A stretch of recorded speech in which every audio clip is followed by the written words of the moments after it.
Hello students, I welcome all of you in this lecture. In this lecture, we'll see the further aspects of module over PID. So first of all, we'll start our lecture with a very short but very important theorem, that's primary decomposition theorem. Primary decomposition theorem.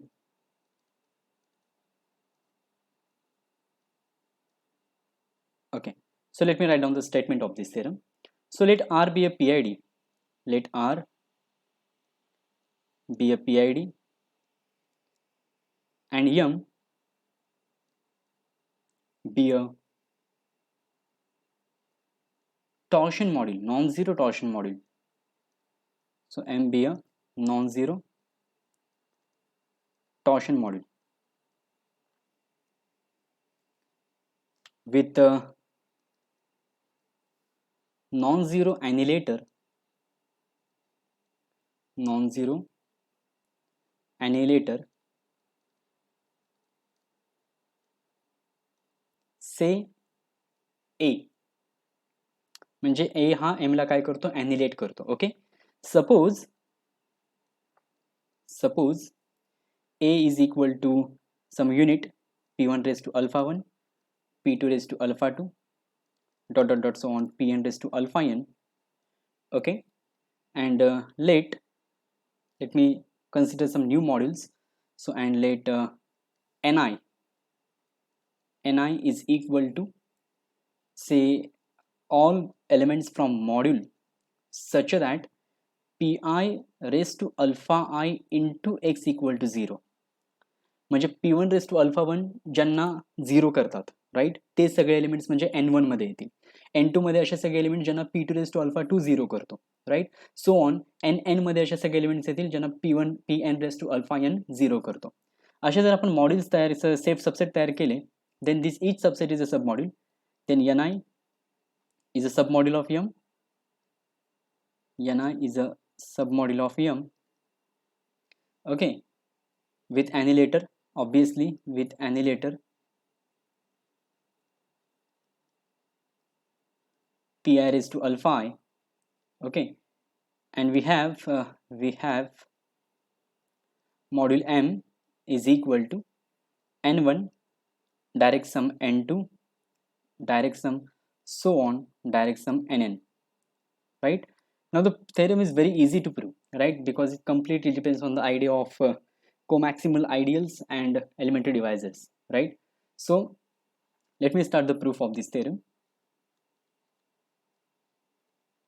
Okay, now we are very much aware of this fact that ni ज्या पद्धतीने define केला आहे, तर ni म्हणजे x असे घेतोय आपण की ज्यांना हा ॲनिलेट करतो, P I raise to alpha ज्यांना ॲनिलेट करतो, राईट. तर याच्यापासून ॲनिलेट झालेले एलिमेंट्स सगळे आपण गोळा करतोय, राईट. सो ऑटोमॅटिकली हा आयडियल असणार आहे. हे आपण ऑलरेडी पण पाहिलेलं आहे की इट इज क्लिअर दॅट अशा पद्धतीचे एलिमेंट्स, रिंगमधला एलिमेंट मॉड्यूलमधला ज्या ज्या एलिमेंटला ॲनिलेट करतो ते सगळे एलिमेंट्स जे आहेत त्याला आपण म्हणतो annihilator of elementary ring in module M, ते सगळे सब मॉड्यूल असतात. So it is clear that ni is a submodule. It is clear that ni is a submodule. And what is the annihilator of ni? That is given to us. Annihilator of ni and annihilator of ni is pi raised to alpha I, right? So आता काय करूया, consider the ideals. Consider the ideals. Ideal generated by p1 raised to alpha 1, comma, ideal generated by p2 raised to alpha 2, comma, so on, ideal generated by pn raised to alpha n, right? but r आहे PID, त्याच्यामुळे हे सगळे ideal जे आहेत, okay, हे सगळे ideal को मॅक्सिमल असणार आहेत सगळे पेअर्समध्ये, कारण हे p1 p2 pn distinct primes आहेत. ओके, सो जीसीडी 1 येतो त्यांचा, त्याच्यामुळे ऑटोमॅटिकली हे जे आयडियल्स आहेत ते को मॅक्सिमल असतील पेअरमध्ये. So what can write, since r is PID, since r is PID, comma, these ideals are co-maximal in pairs. हे सगळे आयडियल को मॅक्सिमल आहेत एकमेकांशी, को मॅक्सिमल इन पेअर्स. राईट. मग जर आपण चायनीज रिमाइंडर थेरम वापरला तर चायनीज रिमाइंडर थेरम काय सांगतो? What is the Chinese remainder theorem? If you go back to the lecture that we have discussed previously, I have given you the statement of Chinese remainder theorem. So let me just recall that statement. So Chinese remainder theorem tells me that if A1 A2 A ideals of R, then R upon A1 intersection A2 intersection AK is isomorphic to this particular product. But जर हे सगळे co-maximal असतील तर R upon A1 into A2 into dot dot dot AK is isomorphic to this product, right? आणि आता आपल्याकडे जे ideals आहेत ते सगळेच्या सगळे co-maximal आहेत, राईट. त्याच्यामुळे what can we write? We can easily see this. Okay, so since R is PID, these ideals are co-maximal. Hence by applying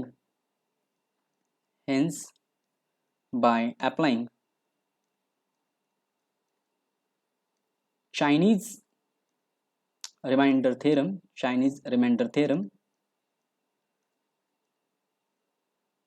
okay, we can write M as a direct sum of all these co-maximal ideals.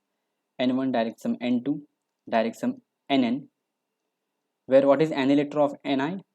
Where annihilator of Ni is equal to ideal generated by Pi raised to alpha I.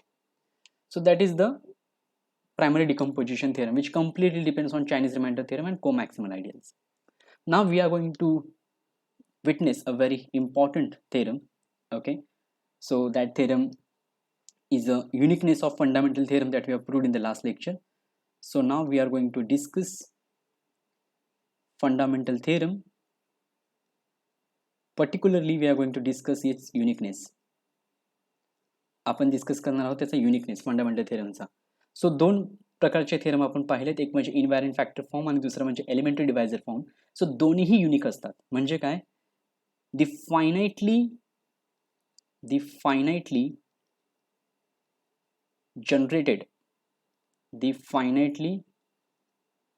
generated modules capital M1 and M2 are isomorphic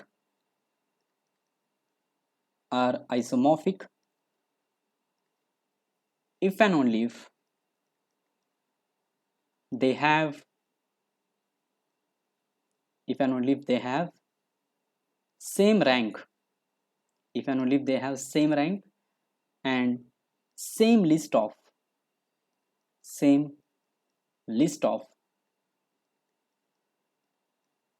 invariant factors. Okay, same rank and same list of invariant factors. आणि दुसरा जो आहे तो elementary divisor साठी आहे. The finitely generated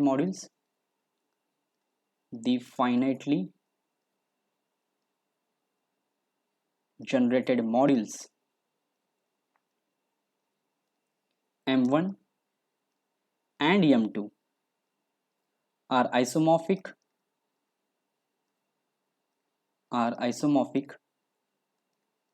if and only if they have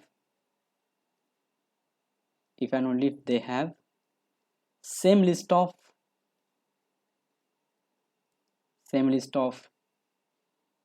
elementary divisors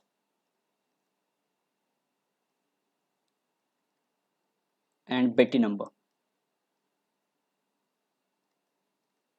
same list of elementary divisors and Betti नंबरला आपण free rank म्हणतो. जर तुम्हाला आठवत असेल एलिमेंटरी डिवायझर फॉर्म जो आपण पाहिला आहे काल, तर त्याच्यामध्ये हा जो आपला आर असतो स्मॉल आर, या स्मॉल आरला आपण बेटी नंबर म्हणतो, right. We call this small R as a Betti number. हे एलिमेंटरी डिवायझर झाले.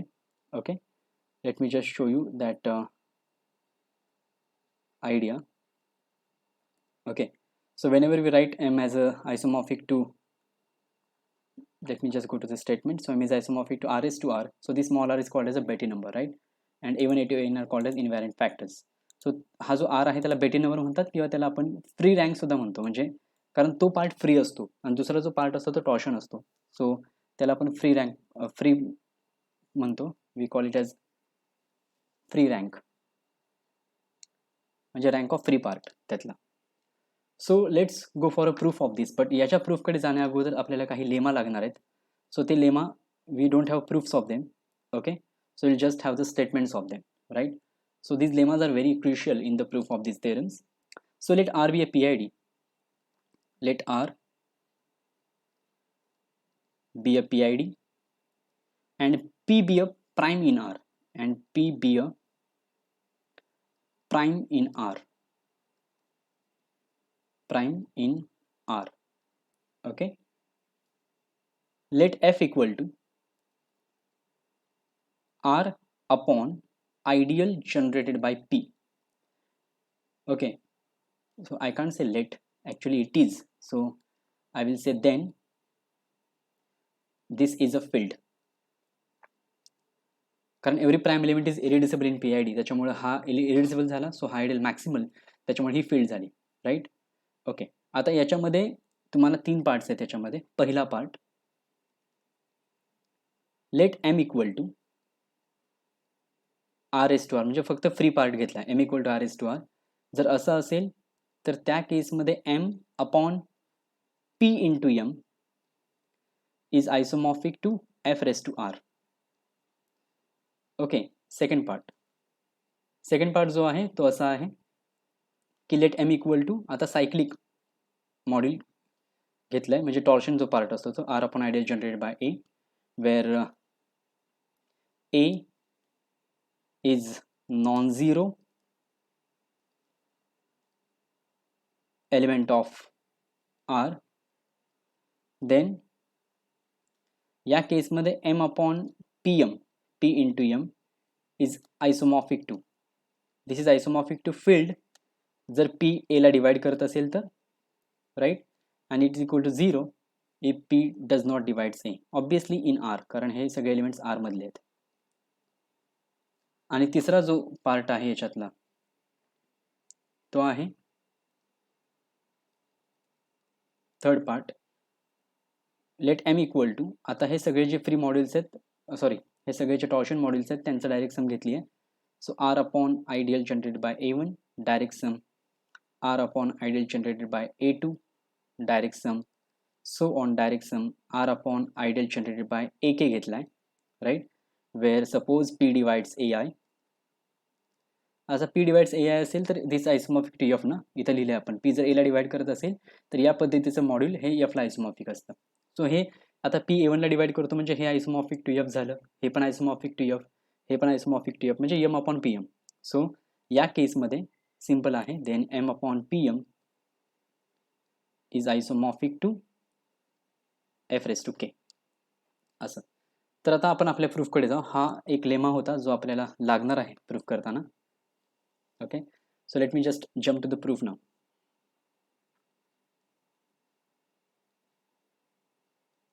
प्रूफ, मी पहिला पार्ट प्रूफ करतो. If M1 and M2 have same free rank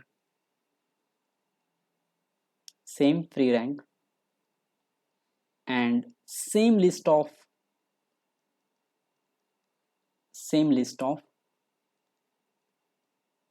invariant factors, same free rank and same list of invariant factors, okay, किंवा or same free rank and same list of elementary devices. दोन्ही cases म्हणजे जर दोन्ही मॉड्यूलचा rank same आहे, elementary devices same आहेत किंवा rank same आहे, इन्व्हॅरियंट फॅक्टर्स सेम आहेत, okay, then automatically M1 M2 are isomorphic, then M1 and M2 are isomorphic. So ह्यात काय प्रूव्ह करण्यासारखं नाही आहे, कारण त्या फंडामेंटल थेरमनुसार त्यांचं रिप्रेझेंटेशन सेम असेल.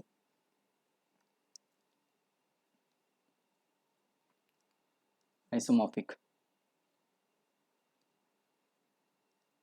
ओके, आता conversely let's go to the converse part. कॉन्व्हर्सली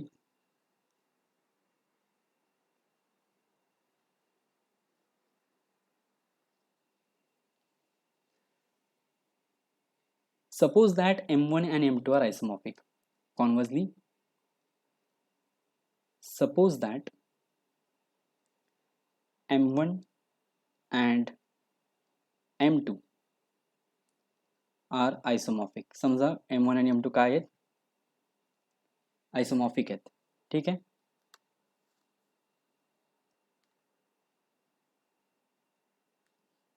Okay, so what we have, as we have seen in the fundamental theorem, M1 is isomorphic to R raised to R1. समजा हा R1 free rank आहे M1 चा, direct sum त्याचा torsion part, torsion of M1, बरोबर आहे. आणि M2 कशाला isomorphic असेल, M2 is isomorphic to R raised to R2, direct sum त्याचा टॉर्शन पार्ट ऑफ M2. पण M1 M2 आयसोमॉर्फिक आहेत ना, राईट, आपण ते अज्युम केलंय.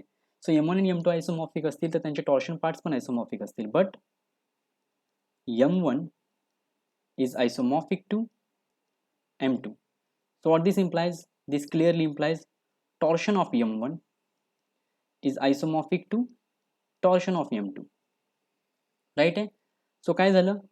This implies M1 upon torsion of M1 is isomorphic to M1 isomorphic आहे M2 ला, torsion of M1 isomorphic आहे torsion of M2 ला.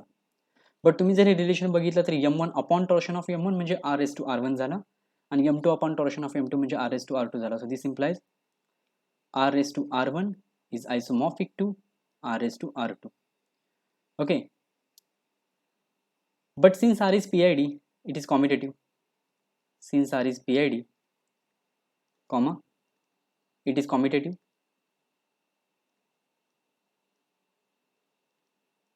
राईट आहे.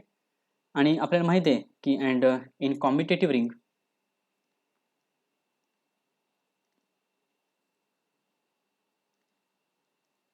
R raised to M isomorphic to R raised to N implies M equal to N. हे आपण prove केलंय. So काय होईल, R raised to R1 isomorphic to R raised to R2 implies R1 equal to R2. म्हणजे दोघांचा पण free rank same झाला, right. So we have done the half part. आता आपल्याला दोघांचे एलिमेंटरी डिव्हायसेस आणि इन्व्हायरमेंट फॅक्टर सेम दाखवायचे. Okay, so now we will work on torsion parts of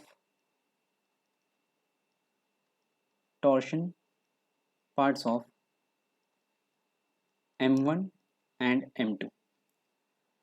Okay, now firstly we show that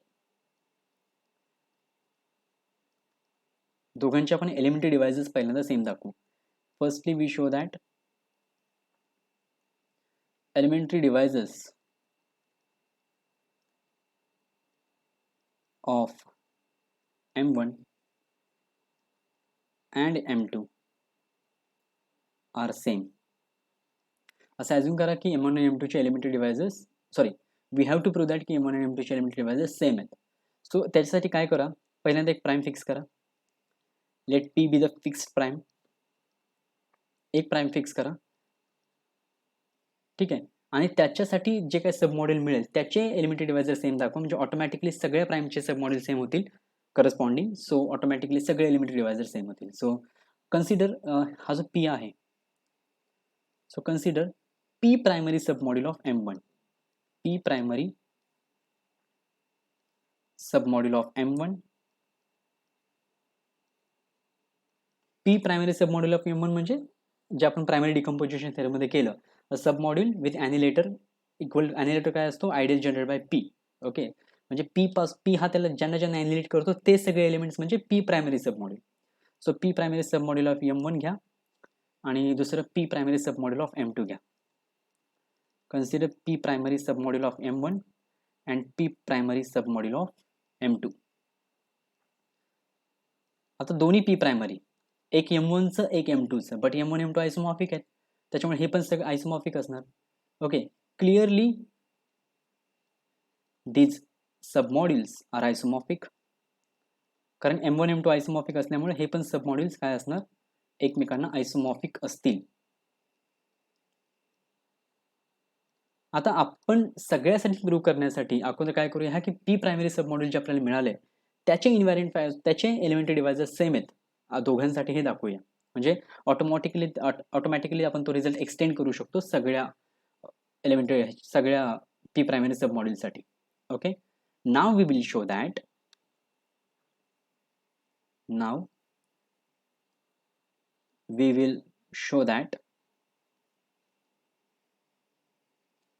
elementary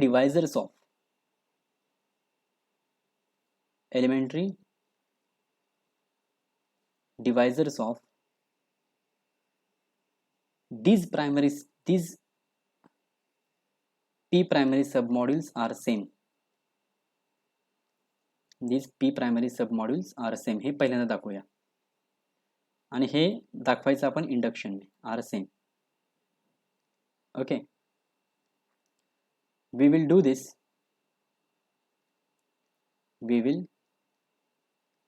this by induction on power of p, induction on power of p.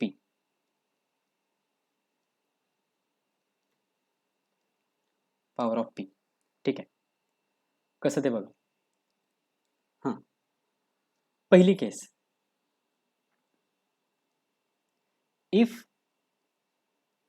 Power of P 0 असेल, if power of p, एक minute, rather than writing like this, let's me if power of p is 0, जर power of p 0 असेल तर automatically काय झालं, m1 0 झाला, m2 0 झाला. Okay, m1 0 झाला. हे का झालं, कारण पॉवर ऑफ p 0 आली म्हणजे p raised to 0 equal to 1 आला, बरोबर ना. p raised to 0 1 आला म्हणजे पूर्णच्या पूर्ण रिंग आली, आणि पूर्णच्या पूर्ण रिंग कुणाला ॲनिलेट करू शकते, तर फक्त 0 एलिमेंटला ॲनिलेट करू शकते. म्हणजे हे पी प्रायमरी सबमॉड्यूल जे m1 चे आहे ते 0 आणि m2 पण काय आला, 0 आला, राईट. सो हे दोन्ही 0 डिवायझर सेम आले इथं, सॉरी एलिमेंटरी डिवायझर सेम आले, सो इथं काय प्रॉब्लेम नाही. आता suppose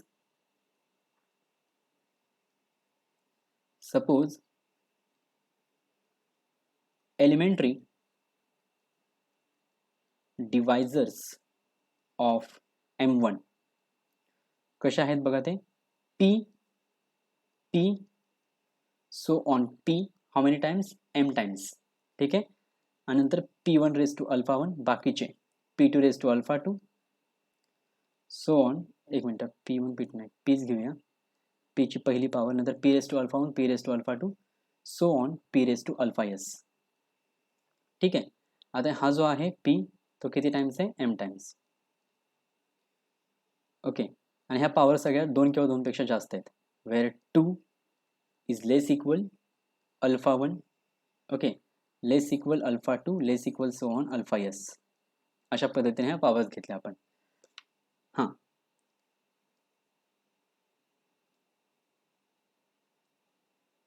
where what is m1, where m1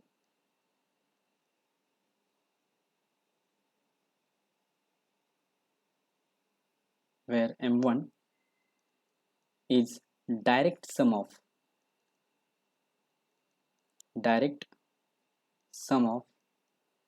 cyclic modules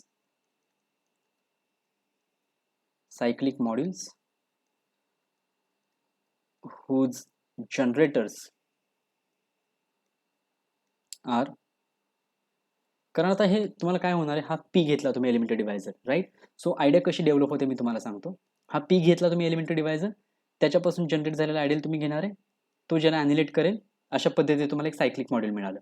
आता हे जे सायक्लिक मॉड्यूल मिळालं त्याचा कोणतरी जनरेटर असेल, परत तुम्ही R upon ideal generator by P घेतला, त्याचा कोणतरी जनरेटर, पुढे पुढे करत गेलात ना, तर R upon ideal generator by P raise to alpha 1 हे पण सायक्लिक मॉड्यूल आहे, राईट. ओके, आणि हा त्याचा ॲनिलेटर आहे, सो याचा परत कोणतरी जनरेटर असेल. सो अशा पद्धतीने तुम्हाला काय मिळणार, हे सगळ्यांचे जनरेटर मिळतील, कारण हे सगळे सायक्लिक मॉड्यूल्स आहेत. सो आपण असं अज्युम करूया की या सगळ्यांचे जनरेटर्स आहेत ते कसे आहेत, x1, राईट, नंतर सेकंड जे आहे त्याचा x2 आहे समजा, पुढे आहे xm, त्याच्या पुढचा जनरेटर आहे xm plus 1, so on xm plus s, असे एकूण जनरेटर्स तुम्हाला मिळाले. जर असं असेल, ओके, तर मग pm1चं काय होईल, जर m1 साठी असं होत असेल, then elementary divisors of pm1 कसे असतील, then elementary divisors of pm1 कशा असणार, तर ह्या सगळ्यांना तुम्ही काय करू शकता, यू हॅव टू जस्ट, आता इथे जर तुम्ही पीने मल्टिप्लाय करायला गेला तर काय होणार, पी ॲब्झॉर्ब होणार. म्हणजे तुम्ही आता M1चे एलिमेंटरी डिवायझर फाइंड केले ना, म्हणजे आता बघा मी सांगतोय की तुम्हाला M1चा एलिमेंटरी डिवायझर पी आहे, म्हणजे हा तुमचा आयडियल झाला ना, आयडियल जनरेट बाय पी, आणि हे तुमचं सायक्लिक मॉड्यूल झालं. याला तुम्ही पीने मल्टिप्लाय केलं की हा पी याला ॲब्झॉर्ब करून घेणार, सो हे सगळं झिरो होऊन जाणार, राईट असं. सो सुरुवातीचे जे एम आहेत ना सगळे ते झिरो होतील पी M1 साठी, आणि नंतर तुम्हाला काय मिळेल, पीची एक एक पॉवर कमी होत जाईल. सो कसे येणार हे याचे, so P raise to alpha 1 minus 1, comma P raise to alpha 2 minus 1, comma so on P raise to alpha S minus 1. हे झाले पी M1चे एलिमेंटरी डिवायझर्स, बरोबर आहे. सो पी M1 ला कसे लिहू शकतो आपण, that is P into M1 is also direct sum. ती पण डायरेक्ट सम आहे. कशाची, सायक्लिक मॉड्यूल्सची, direct sum of cyclic modules. आणि त्या सायक्लिक मॉड्यूल्स जे काय तुम्ही घेताय त्याचे जनरेटर्स कोण असतील, तर आता बघा ह्याचे जनरेटर्स कसे होते, म्हणजे थोडक्यात इकडे आता हे जनरेट होते x1 x2 xm p xm plus 1 xm plus s. तर p इंटू M1 चे जनरेटर कोण असतात, direct sum of cyclic modules whose generators R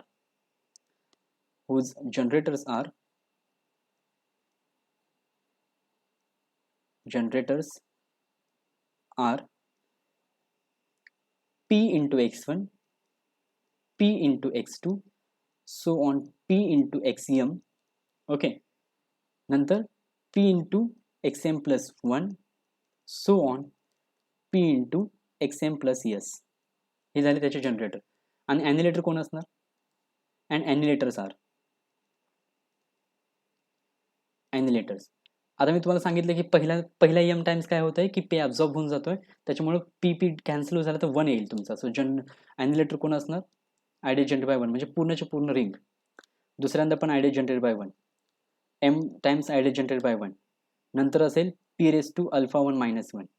नंतर असेल annihilator P raise to alpha 2 minus 1, so on. नंतर असेल annihilator P raise to alpha S minus 1. अशा पद्धतीने तुम्हाला काय मिळतील, ॲनिलेटर्स मिळतील. आणि हा किती वेळा असणार आहे, सिंपल आहे, एम टाइम्स. ओके.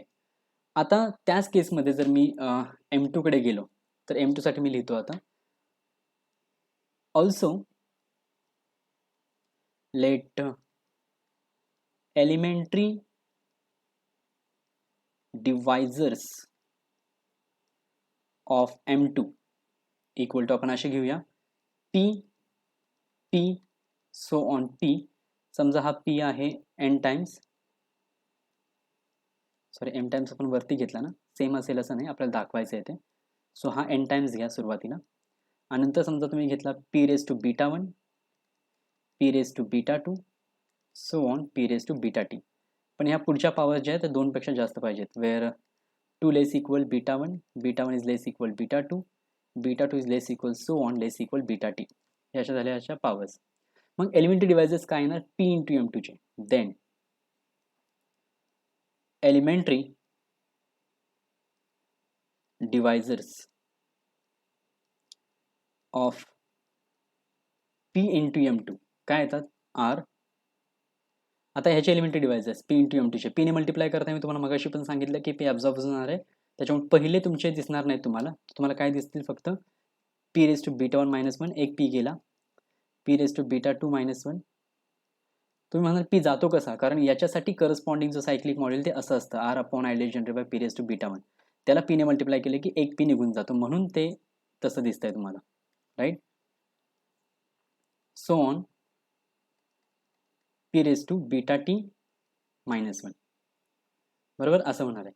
पण आता या ॲक्च्युअल केसकडे आपल्या, की M1 आयसोमॉर्फिक आहे M2 ला. नाव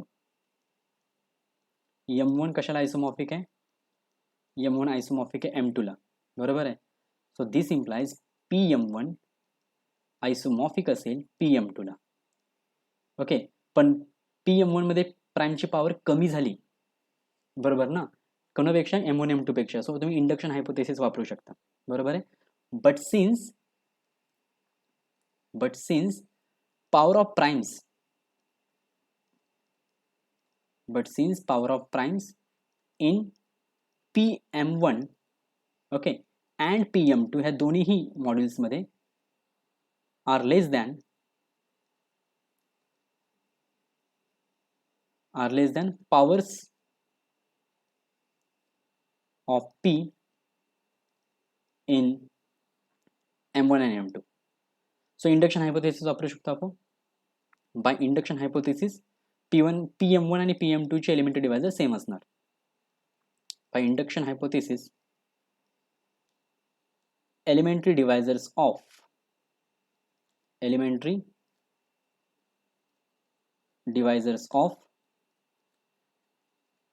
PM1 and PM2 are same. म्हणजे ह्याचे एलिमेंटरी डिवायझर सेम असणार. बघा कसं झालं मी तुम्हाला थोडक्यात सांगतो. M1 साठी तुम्ही पहिल्यांदा आयडेंटिफाय केले एलिमेंटरी डिवायझर्स, तर ते असे होते p ची पॉवर 1 1 1 m टाइम्स p ची पॉवर अल्फा 1 p ची power alpha 2 so on p ची पॉवर अल्फा s. आणि जेव्हा तुम्ही p म्हणून फाइंड केला तर p ची पॉवर 1 ने कमी झाली. म्हणजे इंडक्शन हायपोथेसिस वापरू शकतो आपण. बरोबर आहे. तसंच इथं M2 साठी पण झालं. M2 साठी पॉवर्स ज्या होत्या त्याच्यापेक्षा PM2 मधली पॉवर 1 ने कमी झाली, म्हणजे तुम्ही इंडक्शन हायपोथेसिस वापरू शकता. ओके. सो इंडक्शन हायपोथेसिस ह्यांचे एलिमेंटरी डिवायझर सेम असणार, PM1 आणि PM2 चे. ओके. सो एलिमेंटरी डिवायझर जर सेम असतील तर ऑटोमॅटिकली तुमच्या लक्षात येईल की S इक्वल टू टी येणार.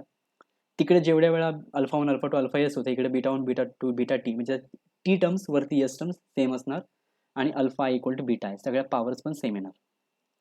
Okay. For 1 less equal I less equal S. Okay. आता जर मी मागच्या लेमाचा थर्ड पार्ट वापरला, so by lemma M1 upon PM1 कशाला आयसोमॉर्फिक असणार, तर हे आपण बघितलं. Let me go to the third part. Let me show you what is that third part of lemma. So लेमाचा तिसरा पार्ट हे सांगतो की जर M हा सायक्लिक मॉड्यूल्सच्या डायरेक्ट समला आयसोमॉर्फिक असेल आणि P जर A1ला म्हणजे AI ला डिवाइड करत असेल तर M अपॉन PM आयसोमॉर्फिक असतो F(k) ला, जेवढे तिथं सायक्लिक मॉड्यूल्स असतील तेवढे. तर इथं किती येणार सायक्लिक मॉड्यूल्स, इथे M प्लस S, कारण हे M पहिले, कारण M आणि N इक्वल झाले, तर हे M आणि पुढचे S. Okay. So M plus S असणार. आणि प्रत्येक केसमध्ये P जो आहे तो डिवाइड करतोय, राईट. सो ऑटोमॅटिकली काय होणार आहे, कारण तुम्ही P च्या पॉवर घेताय ना, सो P डिवाइड करतोय. So by that lemma M upon PM1 is isomorphic to F raise to M plus S. बरोबर आहे. आणि M2 अपॉन PM2 तिथे एकूण पहिल्या टर्म्स N आहेत, नंतरच्या टर्म्स T आहेत, so that is isomorphic to F raise to N plus T. But M1 upon PM1 आणि M2 अपॉन PM2 आयसोमॉर्फिक आहेत, ते मग अशीच आपण लिहिलं होतं ना. देन इथं असं म्हणूया आपण, but M1 upon PM1 is isomorphic to M2 upon PM2. हे मगाशीच लिहिले आपण. So what this implies, F raised to M plus S is isomorphic to F raised to N plus T. बरोबर आहे. So त्याच्यामुळे काय होणार आहे, M plus S is equal to N plus T होईल. So M plus S is equal to N plus T. S आणि T equal आहेत, right? So this implies M is equal to N. Since S equal to T. सो आपण सगळं दाखवलं, free rank पण same दाखवला आणि एलिमेंटरी डिवायझर दोन्हीचे सेम झाले. सो आपण हे एक्सटेंड करू शकतो. आता हे झालं एलिमेंटरी डिवायझरसाठी. आता आपण दाखवूया की दोघांचे इन्व्हॅरियंट फॅक्टर्स सेम आहेत. नाव we show that M1 and M2 have same list of invariant factors. दोघांचे invariant factors सेम आहेत असं दाखवूया. Now we have the same list of invariant factors. Okay. So त्यासाठी अगोदर काय करा की M1 M2 चे invariant factors ॲज्युम करा. Suppose A1 divides A2 divides so on AM are invariant factors of M1. Okay. And B1 divides B2 divides Bn are invariant factors of M2. Invariant factors of M2, right. So आपण ह्या M1 M2 चा elementary divisor form obtain करू शकतो, कारण मी तुम्हाला last म्हणजे ज्यावेळी आपण युनिकनेस पाहिलं, सॉरी एक्झिस्टन्स पाहिला होता, त्यावेळी आपण A1 ला डिकम्पोज केलं, A2 ला डिकम्पोज केलं प्राइम्समध्ये, आणि आपण इन्व्हॅरियंट फॅक्टर्सवरून एलिमेंटरी डिवायझर फॉर्म ऑब्टेन केले होते. सो मी काय लिहितोय तर की याचा यूज करून आपण एलिमेंटरी डिवायझर फॉर्म ऑब्टेन करू शकतो. का, कसं करायचं, फॅक्टराइज करायचं याला, आणि you have to write it as a direct sum of cyclic modules, right. So we can obtain we can obtain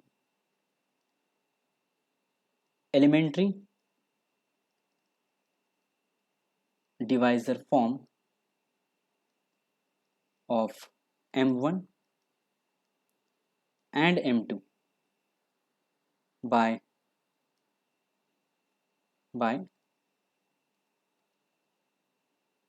prime power factorisation. जसं मी आता सांगितलं तुम्हाला की तुम्ही ह्याला प्राइम पॉवरमध्ये फॅक्टराइज करू शकता आणि ह्याचे एलिमेंटरी डिव्हायसेस ऑब्टेन करू शकता. बट एलिमेंटरी डिव्हायसेस सेम आहेत, आत्ताच आपण प्रूव्ह केलंय. But elementary divisors are same, but elementary divisors of m1 and m2 are same. हे आपण ऑलरेडी प्रूव्ह केले आता जस्ट, राईट? बरोबर आहे.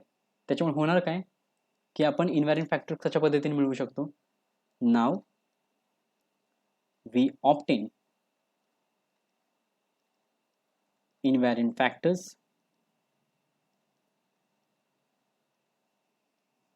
as follows. The largest invariant factor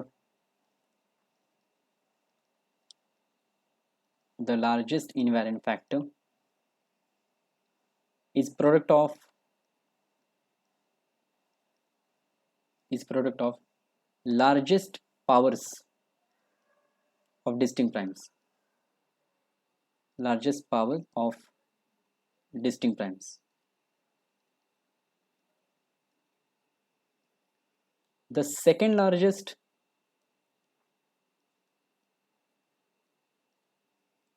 invariant factor, कसा मिळवू शकतो आपण second largest invariant factor? Invariant factor is product of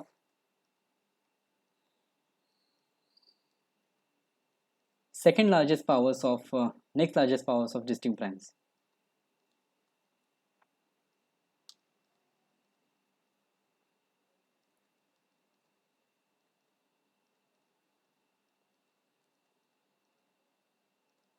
okay and so on. So आता दोन्हीची एलिमेंटरी डिव्हायझर सेमच आहेत ना, त्याच्यामुळे काय होणार आहे की हे जे लार्जेस्ट पॉवर्स आहेत सगळं सेमच येणार. सो इन्व्हॅरियंट फॅक्टर्स पण सेमच येणार, राईट? This clearly shows that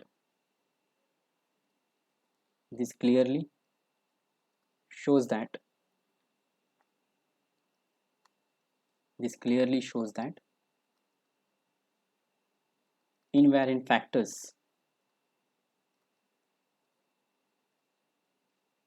of m1 and m2 are same, right? So this completes the proof. M1 and M2 are same. Okay.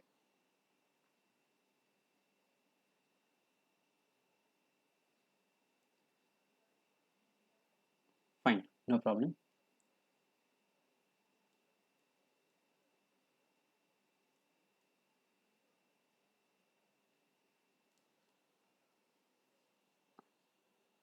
Okay.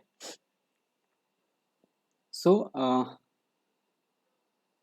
in the next lecture we will see how it happens in the case of integers. Integer case मध्ये आपण हे कशा पद्धतीने घेऊ शकतो. आणि जसं मी आता इथं सांगितलं तुम्हाला की जर तुमच्याकडे एलिमेंटरी डिव्हायझर असतील तर त्याचा यूज करून तुम्ही इन्व्हॅरियंट फॅक्टर्स फाइंड आउट करू शकता, राईट? सो ते कसे फाइंड आउट करायचे, एलिमेंटरी डिव्हायझर्स पासून इन्व्हॅरियंट फॅक्टर कसे फाइंड आउट करायचे आणि इन्व्हॅरियंट फॅक्टर्स पासून एलिमेंटरी डिव्हायझर्स कसे फाइंड आउट करायचे, तर त्याच्यावरचे एक्झाम्पल आणि थेरम आहे. बट तो थेरम आपल्याला प्रूफ नाही आहे, त्याचा फक्त स्टेटमेंट आहे. सो ते स्टेटमेंट आणि हे असे काही एक्झाम्पल्स जे आहेत ते आपण पुढच्या लेक्चरमध्ये बघू, राईट? सो मी पुन्हा एकदा रिवाइज करतो हे लेक्चर की या लेक्चरमध्ये आपण काय काय पाहिलं, right? So let me just revise this lecture. See, या लेक्चरमध्ये आपण स्टार्ट केलं की प्रायमरी डिकम्पोजिशन थेरम.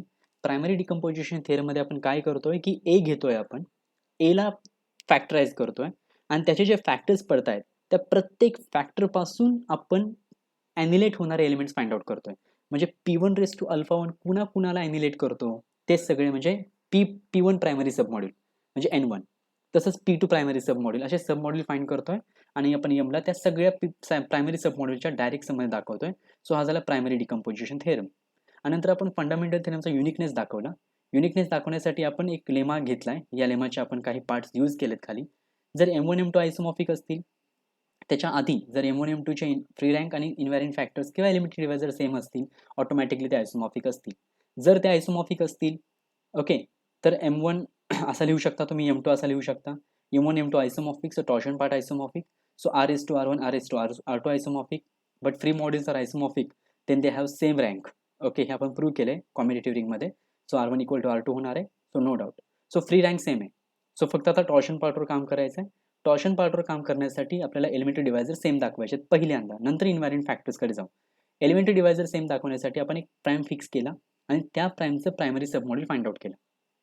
दोन्हीकडे M1 मध्ये पण M2 मध्ये पण त्या प्राइमसाठी प्रायमरी सबमॉड्यूल फाइंड आउट केलं. ते प्रायमरी सबमॉड्यूल आयसोमॉर्फिक आहेत. का? कारण M1 M2 आयसोमॉर्फिक आहेत.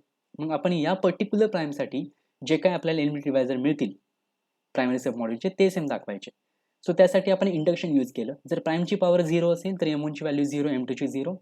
ओके, आपण काय केलं, एलिमेंटरी डिव्हायजर ॲझ्युम केले M1 चे. समजा M1 चे एलिमेंटरी डिव्हायजर असे आहेत, ते P प्रायमरी सबमॉड्यूल आहे. सो त्याचे समजा असे आहेत, P आहे P M टाइम्स, नंतर P raise to alpha 1, P raise to alpha 2, P raise to alpha S, आणि त्याचे करस्पॉन्डिंग जनरेटर जे सायक्लिक मॉड्यूल तयार होतील त्याचे corresponding generator x1 x2 xm, xm plus 1, xm plus 2, xm plus s, right. So elementary divisor PM1 चे कसे होणार, हा P कॅन्सल होऊन जाणार, सो हे पहिले M निघून जातील. इथे P एक कॅन्सल झाला, P raise to alpha 1 minus 1, P raise to alpha 2 minus 1, so on P raise to alpha S minus 1. तसंच आपण स्टोरी रिपीट केली. कशासाठी? आणि PM1 चे जनरेटर कशा असतील, PX1 PX2 लाईकवाईज. आणि ॲनिलेटर कशा असतील, तर ideal generate by 1, ideal generate by 1, कारण कॅन्सल झालेत ना PP, सो 1 राहिला आहे. आणि P raise to alpha 1 minus 1, P raise to alpha 2 minus 1, हे ॲनिलेटर्स झाले. सेम गोष्ट आपण M2 साठी केली, बरोबर आहे. M2 साठी आपण बघितलं, त्याचे PM2 साठी काय होतं ते बघितलं. पण इंडक्शन हायपोथेसिसनुसार PM1 PM2 मध्ये प्राइमची पॉवर एक कमी झाली, म्हणजे इंडक्शन अप्लाय करता येतं. सो ते एलिमेंटरी डिव्हायजर सेम आहेत, आणि ते एलिमेंटरी डिव्हायजर सेम असल्यामुळे number of elementary divisor same आहेत. So S equal to T आला आणि त्याच्या पॉवर सेम आल्या, अल्फा इक्वल टू बीटा आहे. राहिला फक्त एकच पॉईंट की इथं P किती वेळा रिपीट झाला, N टाइम्स, तिथे रिपीट झाला M टाइम्स, ते सेम आहेत का? तर ते सेम दाखवण्यासाठी आपण काय केलं की M1 अपॉन PM1 आयसोमॉर्फिक आहे F raise to M plus S ला, M2 अपॉन PM2 आयसोमॉर्फिक आहे F raise to N plus T ला, राईट. ओके, कारण ऑटोमॅटिकली हा जो P आहे तो A ला डिवाइड करतो, कारण हे आपण त्याचे फॅक्टरायझेशन घेऊन करतोय, त्याच्यामुळे हे आयसोमॉर्फिक झाले. सो हे isomorphic, powers isomorphic, so M equal to M. सो आता ते झालं की आपण इन्व्हॅरियंट फॅक्टर सेम दाखवायचे. इन्व्हॅरियंट फॅक्टर्स ॲझ्युम केले. इन्व्हॅरियंट फॅक्टर्स म्हणून आपण एलिमेंटरी डिव्हायजर्स फाइंड आउट केले. एलिमेंटरी डिव्हायजर सेम येणार, कारण आपण ऑलरेडी ते प्रूव्ह केलं आहे, बरोबर आहे. मग त्या एलिमेंटरी डिव्हायजरचा यूज करून आपण या मेथडनुसार इन्व्हॅरियंट फॅक्टर्स फाइंड आउट केले. बट इन्व्हॅरियंट फॅक्टर फाइंड आउट करण्याची मेथड दोन्हीकडे सेम आहे, दोघांचे एलिमेंटरी डिव्हायजर्स सेम आहेत, सो इन्व्हॅरियंट फॅक्टर्स पण सेमच येणार, right. So this proves the uniqueness of fundamental theorem. Okay, so with this I stop here in this lecture. Thank you.